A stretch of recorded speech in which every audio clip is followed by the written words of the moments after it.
হিন্দুদের কালচারের সাথে আমাদের কি সম্পর্ক? আমরা মুসলিম, আমরা মুহাম্মদ সাল্লাল্লাহু আলাইহি ওয়াসাল্লামের উম্মত। আমাদের সাথে মুশরিকদের কি সম্পর্ক? আমাদের সাথে ইহুদিদের কি সম্পর্ক? আমাদের সাথে খ্রিস্টানদের কি সম্পর্ক থাকতে পারে? আমরা কেন ওদের সংস্কৃতি গ্রহণ করি? কিসের জন্মদিন, কিসের মৃত্যু দিবস, হ্যাঁ কিসের এসব গায়ে হলুদ, কিসের এসব বৌভাত, এগুলো কি? এগুলোর সাথে আমাদের কি সম্পর্ক? আমাদের সাথে সম্পর্ক হচ্ছে হিজাবের, সালাতের, তাসবির, সিজদার, জায়নামাজের, আতরের, খুশবুর, মিসওয়াকের। আমাদের সাথে এগুলো সম্পর্ক। আমাদের সাথে সম্পর্ক হিজাবের, আমাদের সাথে সম্পর্ক ইসলামিক ক্যালিগ্রাফির, আমাদের সাথে সম্পর্ক কোরআনের, হাদিসের, সিরাতের, লেখাপড়া, ইলমি পরিবেশের, তাসাউফের। এগুলো আমাদের কালচার। তো কালচার খুব ইম্পর্টেন্ট। কালচার থেকে দূরে সরে গেলে আমাদের আকীদা নষ্ট হয়ে যায়। আল্লাহ পাক আমাদেরকে আমাদের কালচার ধরে রাখার তৌফিক দান করেন। আমি আমার মেয়ের সাথে একটু আগে খেলছিলাম, তো তখন তাকে দেখে আমার কাছে মনে হলো যে আমি আমার মেয়ের জন্যে কোন কোন বিষয়গুলোতে বেশি নসিহত করার প্রয়োজন বোধ করব। আমি কিভাবে আমার মেয়েকে বড় করতে চাই। আমি আমার মেয়ের জন্য যা পছন্দ করি, আমার বোনের জন্য যা পছন্দ করি, আমার মায়ের জন্য যা পছন্দ করি, আমার স্ত্রীর জন্য যা পছন্দ করি, আমার উচিত আমাদের উম্মার বোনদের জন্য তাই পছন্দ করা। তো এটাকে নিজের মতো করে চিন্তা করে আমি ভাবলাম যে আমার মেয়ে হলে আমি এই 10টা নসিহত করব। তো সেই 10টা পয়েন্ট আমি লিখে নিয়ে আসছি। তো কথা না বাড়িয়ে আমি শুধু মূল পয়েন্টগুলো দিকে আপনাদেরকে ফোকাস করতে চাই। প্রথম যে বিষয়টা আমি আপনাদের দৃষ্টি আকর্ষণ করতে চাই যে আল্লাহ রাব্বুল আলামিন আপনাদেরকে এই সমাজের বোঝা হিসেবে সৃষ্টি করেন নাই। আল্লাহ রাব্বুল আলামিন আপনাদেরকে এই সমাজের বোঝা হিসেবে সৃষ্টি করেননি, বরং আল্লাহ রাব্বুল আলামিন আপনাদেরকে এই উম্মতের একটা গর্বিত অংশীদার হিসেবে সৃষ্টি করেছে। আদম আলাইহিস সালাম যখন জান্নাতে ছিলেন তখনও তার কাছে হৃদয়ের মধ্যে কিছুটা শূন্যতা অনুভব হয়েছে, যেটা আল্লাহ রাব্বুল আলামিন হাওয়া আলাইহিস সালামকে দিয়ে পূর্ণ করেছেন। এবং তার বুকের পাঁজরের হাড় থেকেই তার স্ত্রীকে আল্লাহ পাক সৃষ্টি করেছেন। এবং উভয়ের প্রতি আল্লাহ পাকের নির্দেশ কিন্তু সমান ছিল। এমন না যে আদম আলাইহিস সালামকে বলা হয়েছে এই গাছের কাছেও যেও না, হাওয়া আলাইহিস সালামকে বলা হয় না, এই ব্যাপারটা কিন্তু এমন নয়। বরং উভয়ের প্রতি সমান আদেশ ছিল, ওয়ালা তাকরাবা হাদিহিশ শাজারা। তাকরাবা শব্দটা দ্বিবচন। তোমরা দুজনের কেউই এই গাছের কাছে যাবে না। অর্থাৎ আল্লাহ পাকের যে আদেশগুলো আসমানি কিতাবের মাধ্যমে আমাদের কাছে এসেছে, এগুলো নারী এবং পুরুষের জন্য সমান। ক্ষেত্র বিশেষে কিছু কিছু সূরতে আমলের, চলাফেরার, উসুলের কিছু পার্থক্য আছে, কিন্তু আমভাবে প্রত্যেকটা নসিহত এবং আদেশ কিন্তু নারী পুরুষ সবার জন্য সমান। আমরা যদি চাই যে বাংলাদেশের মাটিতে দিন প্রতিষ্ঠা করতে, তাহলে শুধুমাত্র পুরুষদের ভূমিকা যথেষ্ট না, কোশ্চিনকালও যথেষ্ট না। কারণ প্রত্যেকটা পুরুষই কোনো না কোনো মায়ের সন্তান, কোনো স্ত্রীর স্বামী, কোনো বোনের ভাই, অথবা কোনো মেয়ের বাবা। তাহলে যদি শুধু পুরুষবাচক শব্দে আমরা সমাজ সংস্কার করতে যাই, আমরা ব্যর্থ হব। দুঃখের সাথে বলতে হচ্ছে এটা, কিছু কিছু ক্ষেত্রে আমাদের আত্মসমালোচনার দরকার আছে। আমরা পুরুষদের মধ্যে যে পরিমাণ মেহনত করছি এবং করার পরিকল্পনা করছি, তার 50% আমরা মেয়েদেরকে নিয়ে ফিকির করছি না। যে কোনো দিনী বোন যদি হেদায়েতপ্রাপ্ত হন আল্লাহর পক্ষ থেকে, তারপরে সে যে পড়াশোনা করবে, এই পড়াশোনা করার মতো উপযুক্ত প্রতিষ্ঠানও আমরা তাদেরকে দিতে পারি। নিরাপত্তা, পর্দা এবং সহজলভ্যতা, যে সহজেই সে জ্ঞান শিখবে নিরাপত্তার সাথে, পর্দার সাথে, বাসার কাছাকাছি মাহরামদেরকে সাথে নিয়ে, এমন পরিবেশ কিন্তু হাজারে একটা মেয়েও পাচ্ছে বলে আমার মনে হয়। তো এই অবস্থা চলতে থাকলে আমরা ইসমাইল আলাইহিস সালামদেরকে জন্ম দিতে পারবো না। যদি প্রত্যেকটা পরিবারের কর্তা ইব্রাহিম না হন এবং মায়েরা হাজরা আলাইহিস সালাম এবং সারা আলাইহিস সালামের মতো না হন, তাহলে তো ইসমাইলি প্রজন্ম আমরা জন্ম দিতে পারবো না। সেক্ষেত্রে আমরা আল্লাহ পাকের জমিনে দিন প্রতিষ্ঠাও করতে পারবো। এখানে অনেক প্রান্তিকতা আমাদের মধ্যে আছে, আবার অনেক ছাড় না দেওয়ার মানসিকতা আমাদের মধ্যে আছে। যেমন আমি এখন আপনাদেরকে যেভাবে নসিহত করছি, এই তো প্রিয় দিনী বোনেরা, আমি আপনাদেরকে যে কয়েকটা পয়েন্ট টাচ করতে চাচ্ছিলাম। তার প্রথমটা হচ্ছে নোট করে নেবেন, এগুলো বাসায় পরবর্তীতে আপনারা এগুলো নিয়ে আলোচনা করতে পারবেন বা এটা নিয়ে আরও বিস্তারিত পড়াশোনা করতে পারবেন। যে দেখুন, সহজ কথা কি যে আমরা নারী পুরুষ সবাই দুনিয়াতে এসেছি, হয়তো 50, 60, 70, 100 বছর আপনি আমি বাঁচব,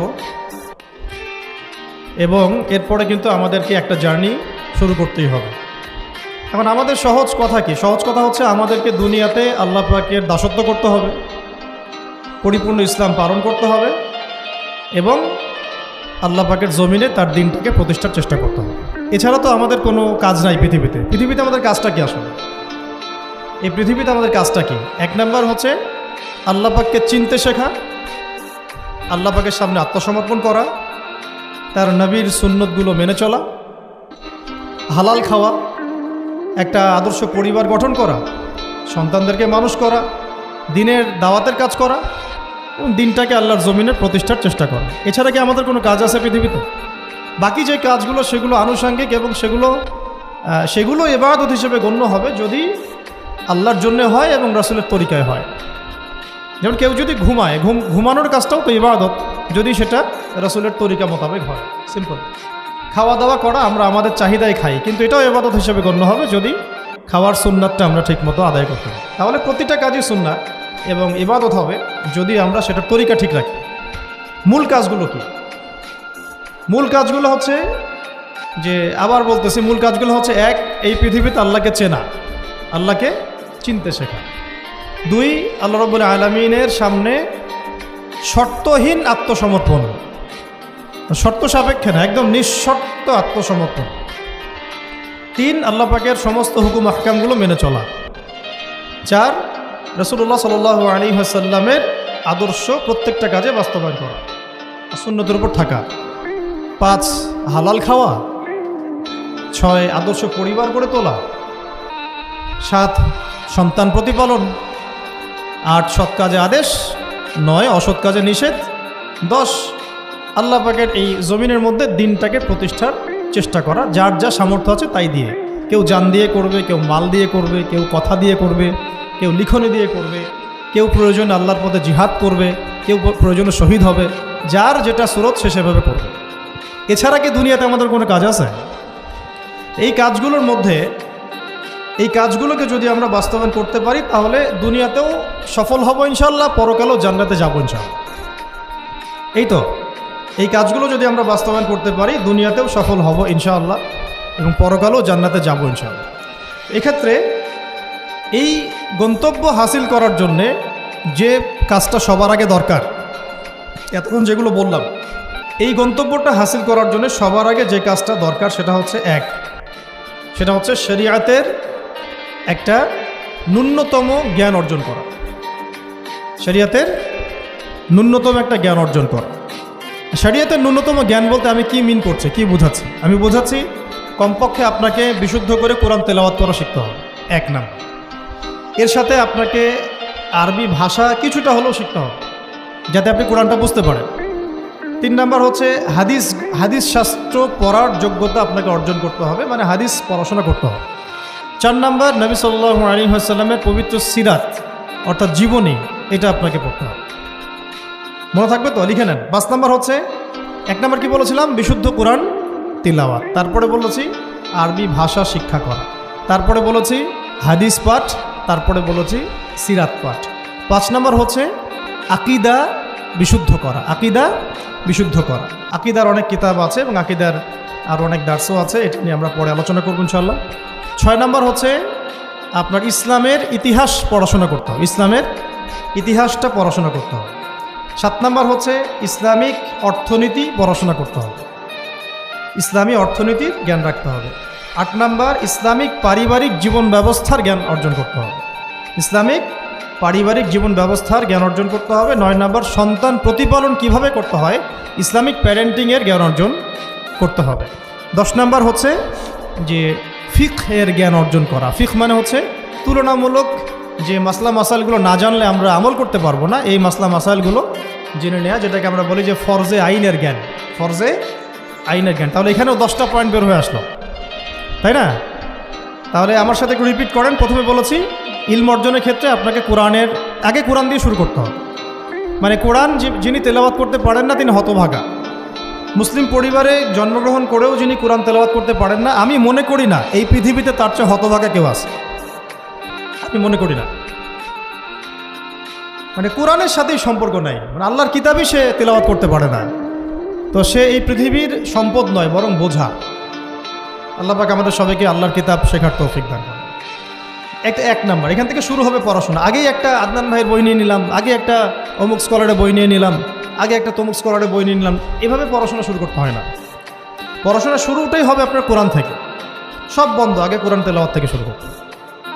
তারপরে আপনি আরবি ভাষায় আসবেন, হাদিস পড়বেন, সিরাত পড়বেন, ইতিহাস পড়বেন, অর্থনীতি পড়বেন, আস্তে আস্তে পড়বেন। এভাবে ফিকহের জ্ঞান, আকিদার জ্ঞান, সন্তান প্রতিপালন, ইসলামিক এই জীবন ব্যবস্থা বা পারিবারিক জীবন ব্যবস্থার জ্ঞানগুলো অর্জন করা। তো ইনশাআল্লাহ আমরা এই জ্ঞানগুলো অর্জনের চেষ্টা করবো তো ইনশাআল্লাহ। এখন কঠিন প্রশ্ন হচ্ছে, এখন আমি তো বললাম একটা তাত্ত্বিক কথা বললাম, এখন আপনিও জানেন আমিও জানি, এইটা আপনি এখন কিভাবে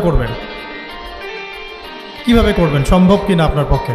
কারণ এখানে অনেকেই, বেশিরভাগই হয়তো বা জেনারেল ব্যাকগ্রাউন্ডের মানুষ, যারা অনার্সে পড়েছেন, মাস্টার্স পড়েছেন বা এখন ফ্যামিলি লাইফে আছেন, কেউ কখনোই মাদ্রাসার দুয়ারেও যেতে পারেন না।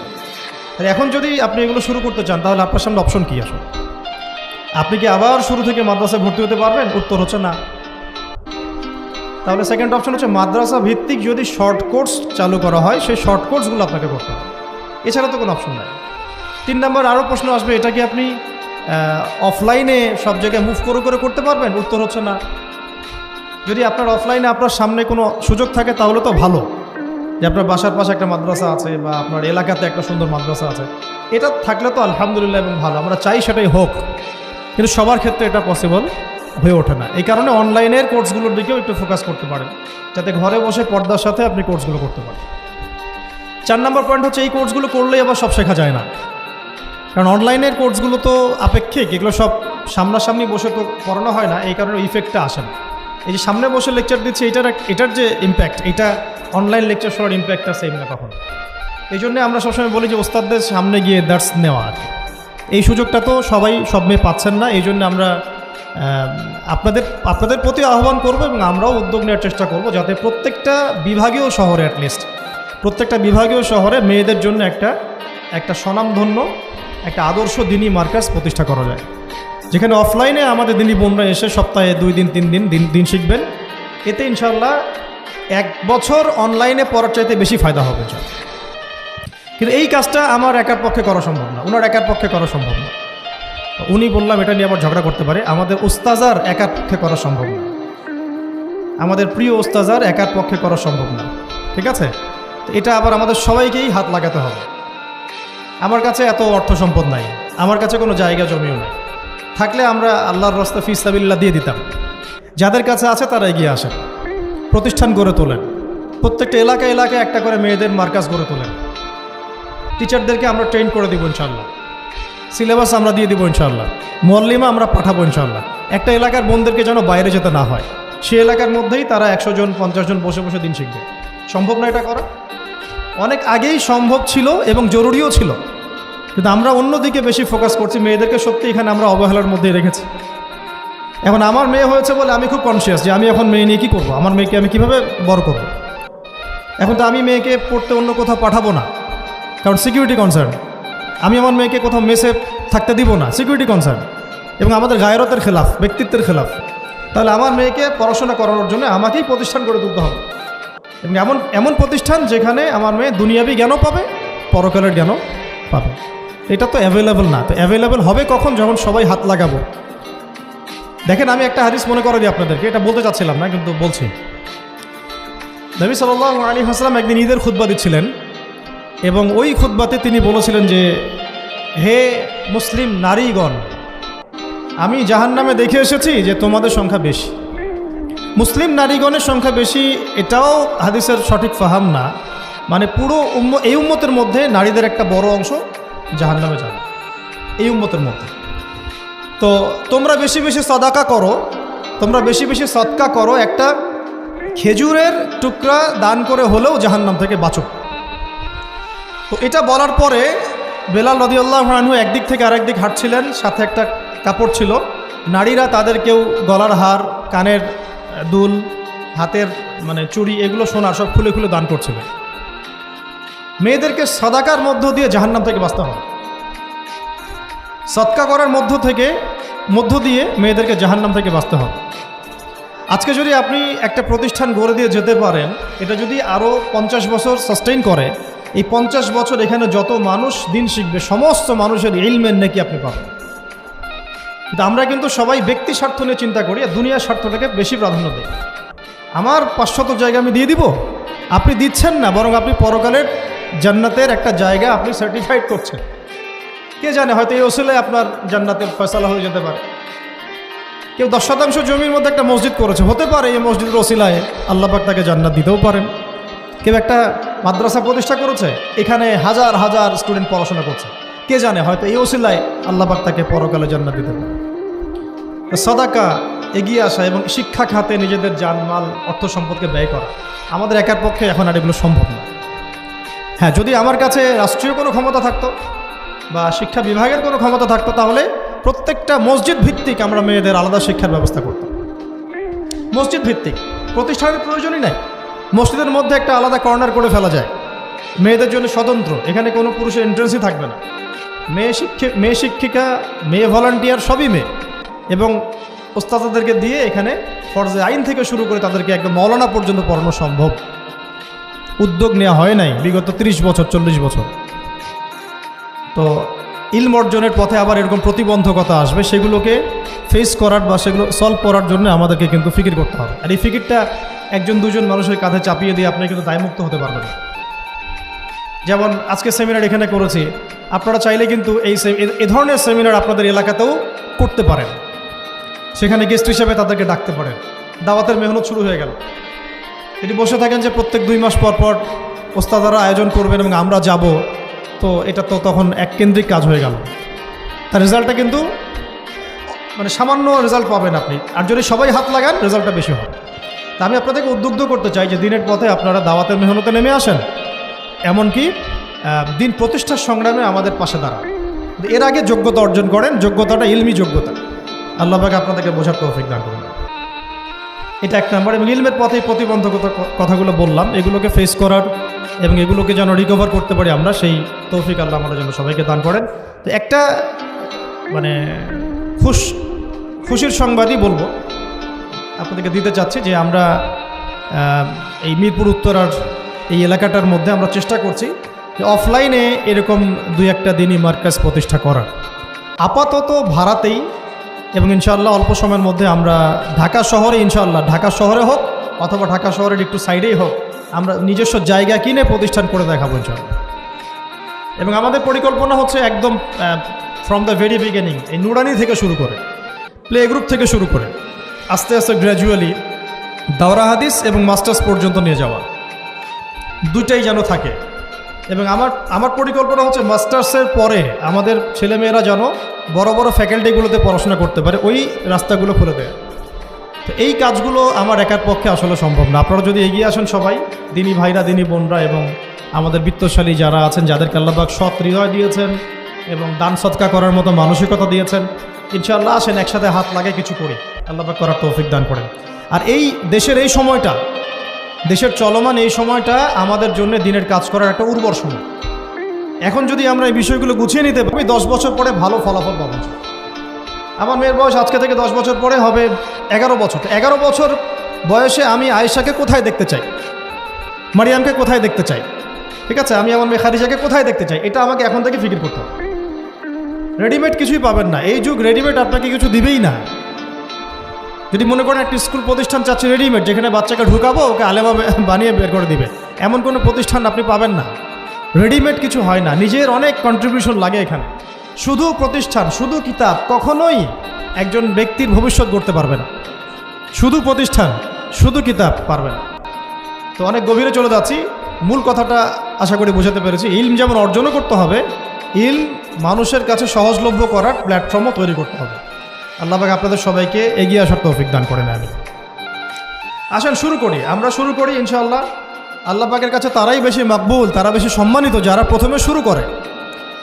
যদি আমরা এরকম 5টা প্রতিষ্ঠান করে ফেলি ঢাকায়, তখন দেখবেন দিনী বোনের অভাব নাই, অনেক হাজার হাজার বোন আসছেন সেমিনারে। কিন্তু তারা আসছেন কখন? যখন এটা রেডি হয়ে গেছে তখন।